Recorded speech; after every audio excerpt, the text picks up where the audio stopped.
Never focus on what the person said. His focus was on Jesus. His focus was on what he wanted. Never bothered about what he was saying. He never bothered about what he said. Son of David. Have mercy on me. Bible said. The crowd did it his work. Hallelujah. Amen. He played it his role. Then tried to seize him. Told him, cease please, but we're making Lord for us. Hallelujah. Amen. Would you shout louder on shout louder? Shout louder before the Lord. You see me. But in the eyes of God, he never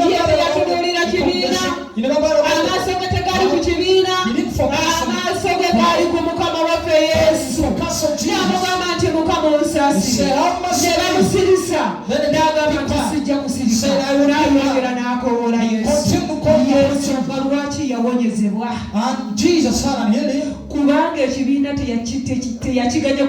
because he never allowed the crowd to take his attention. He never allowed the crowd to cover him. Don't allow the multitude to cover you. Be cautious of people you move with. Be cautious. Be careful. The multitude is never multitude. Walks right in the middle and the last. Hallelujah. Amen. If you think it's a child, it's a class, I have taken it far.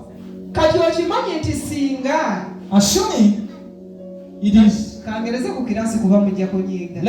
me give an example by class. Wake up early morning. The end in December. They sit like 100 learners.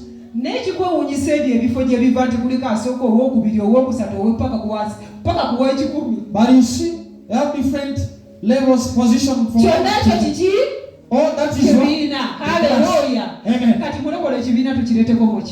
So bring that kind of class in the church. Let us take an example. We are learning in church. We have started our lecture. We are going through it. You can ask after when you put it. You can even end up. He came because of the multitude. Whatever was spoken, he has nothing. Then you find this one who's when you ask him, oh, I can tell you everything. Why? Because you know why he came first. He came first from the multitude. He has come to encounter with God. He has a reason why. He has a reason why he's serving God. Hallelujah. Amen. God is telling us to serve Him. Serve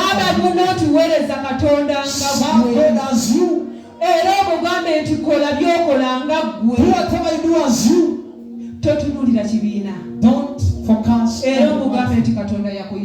God has called you personally. May God bless you.